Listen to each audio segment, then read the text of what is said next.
हाय, मी Anuya. Welcome to Anuya feeds. आज मी तुम्हाला ही जी रेसिपी दाखवणार आहे ती अगदी हाय डिमांड आहे. ती म्हणजे माझ्या हातचं कैरीचं गोड लोणचं. हे लोणचं आमच्याकडे सगळ्यांना आवडतं. म्हणजे माझी मुलं, नातवंड, मैत्रिणींच्या मुली सगळ्या म्हणजे येतात, हे खातात इकडे आणि ते चाखल्यानंतर ते घेऊन पण जातात. म्हणजे सो मच सो की काही माझ्या मैत्रिणींच्या मुली लंडनला ह्याच्यावरती नुसत्या जगल्यात, या लोणच्यावर. इतकं सगळ्यांना ते भयंकर आवडतं. आणि आता हा लोणच्याचा सीझन आहे, तर मी म्हटलं आता सगळ्यांच्या डिमांड आहेच, तर आपण हे लोणचं दाखवूया. तर आपण करायची सुरुवात. चला.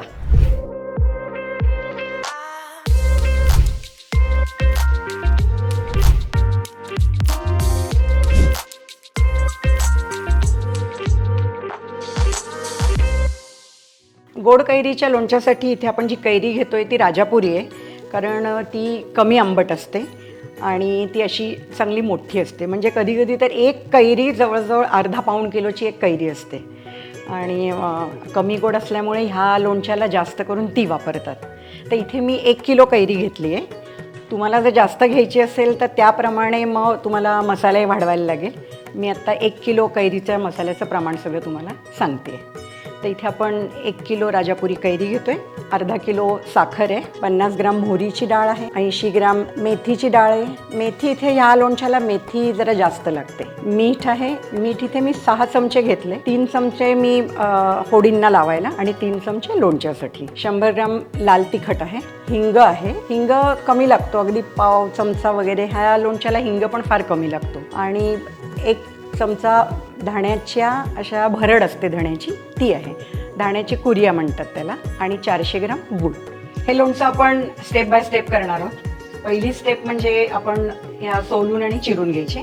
त्याआधी ह्या कैऱ्या मी चांगल्या भरपूर पाण्यात अशा भिजवल्या होत्या. कुठलंही लोणचं करताना तुम्हाला, कारण त्याला चीक असतो, म्हणून भरपूर पाण्यात अशा बराच वेळ, म्हणजे 2-3 तास तरी चांगल्या अशा त्या भिजल्या पाहिजे, म्हणजे तो चीक सगळा निघून जातो. तर त्या भिजल्यानंतर स्वच्छ झाल्यात. आता मी पुसून घेतल्या त्या आणि आता मी वेळीवर चिरून घेते, कारण जरा कैरी पण मोठी आहे. तर आता आपण सोलून घेऊयात आधी.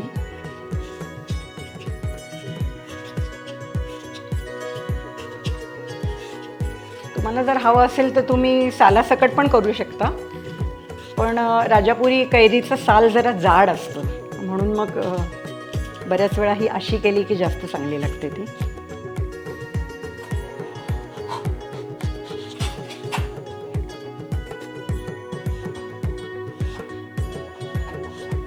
ह्याच्या फोडी खूप मोठ्याही नाही करायच्या आणि खूप बारीक पण नाही, अशा साधारण मध्यम. आपण इथे कैरी जे कट करून घेतल्यात त्याला मी 3 चमचे मीठ टाकते आणि असं छान त्याला लावून घेऊयात. आता ह्या कैऱ्या आपण एक 4 ते 5 तास अशाच ठेवायच्या, म्हणजे त्याला मिठाचं चांगलं पाणी सुटेल. या 1 किलो कैरीची बाट निघाल्यामुळे ही जरा तुम्हाला कमी वाटते, कारण त्या मोठी होते ना, तर त्याची जी बाठा असतो तोच मोठा होता, म्हणून ते कैऱ्या तुम्हाला जरा कमी वाटते तशा. तर आता ह्या आपण 4 ते 5 तास छान मुरत ठेवू. मीठ लावले म्हणजे ते मिठाचं छान पाणी सुटेल त्याला. आता 4 ते 5 तास झालेत. आपल्या कैऱ्या इथे मस्त वाळलेल्या आहेत. तर आता आपण मसाला करायला घेऊया, कारण ह्या छान कोरड्या झाल्यात आता. चला, आता आपण गोड लोणच्याचा मसाला करायला घेऊया.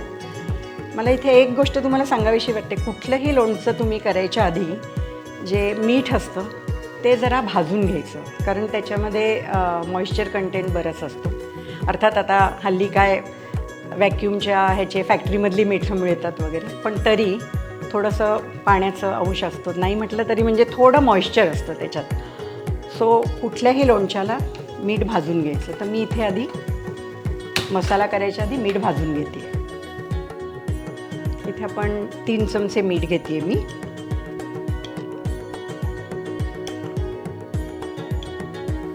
तीन चमचे मीठ आपण आधी फोडींना लावलं आहे. 1 किलो फोडीला 3 चमचे मीठ लावलं आहे आधी. आणि आता मसाल्यासाठी हे 3 चमचे घेते.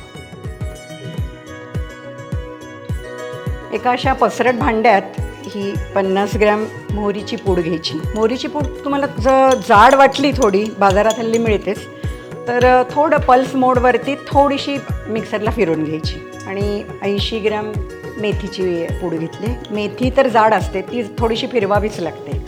सो ती पण पल्स मोडवरती थोडी फिरवून घ्यायची, अगदी पावडर नाही करायची त्याची.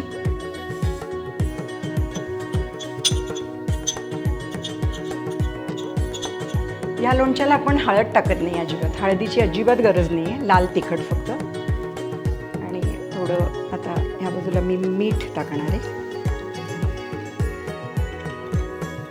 हिंग तुम्हाला म्हटल्याप्रमाणे पाव चमचा पण खूप झाला.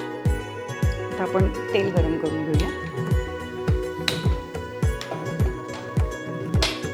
साधारण 100 ग्राम तेल टाकून घ्यायचं गरम करायला.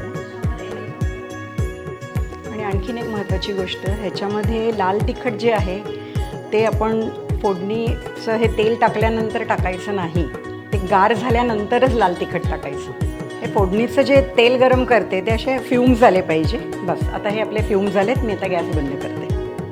अगदी गरम ह्याच्यावर टाकायचं नाही, आपण थोडंसं किंचित त्याला गार होऊन देऊया. अगदी गार पण नाही पण खूप गरम पण नाही. आपलं तेल इथे छान कोमट झालेलं आहे. आता मी हे मसाल्यावर टाकून घेते. म्हणजे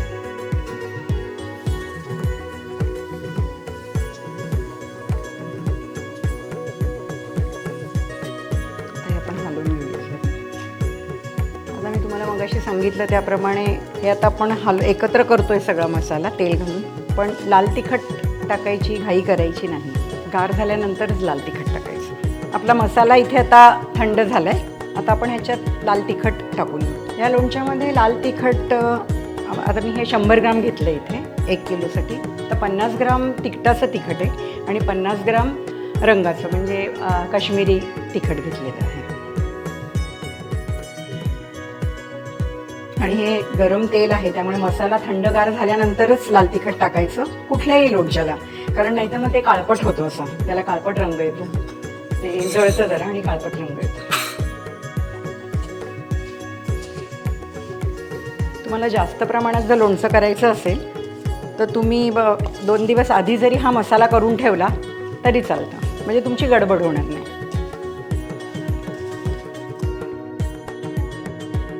आता आपण ह्या धण्याचा भरडा जो आहे हा तो 1 चमचा साधारण टाकून घेऊया. ह्याने असा स्वाद छान येतो, म्हणजे असं मस्त लागतं. ॲक्च्युली तुम्ही असा हा मसाला जो आहे, हा असा मसाला तो तुम्ही स्टोअर करून पण ठेवू शकता. बाहेरच राहतो तसा, 2-4 महिने तर त्याला अगदी काहीच होत नाही. आता ह्या उन्हाळ्याच्या दिवसात लोणचं वगैरे करायला बरं पडतो. आता आपण ह्याच्यात कैरी टाकून घेऊयात.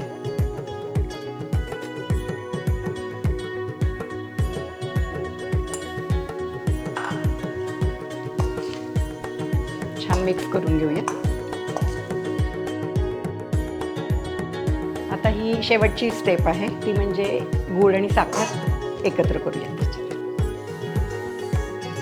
अर्धा किलो साखर घेतले, 1 किलो कैरीला अर्धा किलो साखर, जवळजवळ 400 ग्राम गूळ घेतला.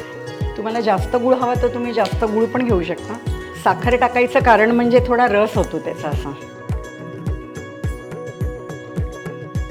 हे आपलं गूळ आणि साखर आता छान त्याच्यात मिक्स झाली आहे. अजून तुम्हाला ह्यात गुळाचे असे खडे दिसतील, पण ते खडे दिसले तरी काही प्रॉब्लेम नाही, कारण 1-2-3 दिवसात ते छान विरघळतात आणि 8 दिवसात तर अगदी पूर्ण साखर आणि गूळ विरघळेल. हे मी जे लोणचं केलं आहे, 10 दिवसापूर्वी हे लोणचं केलं आहे, तर ते 10 दिवसापूर्वी केलेलं लोणचं हे असं आहे. तर हेही लोणचं तुमचं 10 दिवसांनी असंच दिसणार आहे. आणि हे लोणचं फ्रीजमध्ये अजिबात ठेवायचं नाही, बाहेरच ठेवायचं. आणि दुसरी एक महत्त्वाची गोष्ट म्हणजे ह्याच्यात जो गूळ आपण वापरला आहे तो ऑर्गॅनिक गूळ अजिबात वापरायचा नाही.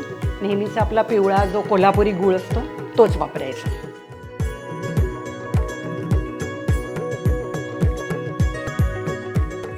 तर ह्या उन्हाळ्याच्या सीझनमध्ये तुम्ही हे गोड लोणचं नक्की करून बघा. तुम्हाला कसं वाटलं ते कमेंट बॉक्समध्ये मला कळवा. लाईक करा, शेअर करा, सबस्क्राईब करा आणि इंस्टाग्रामवर अनुया फीड्सला फॉलो करा.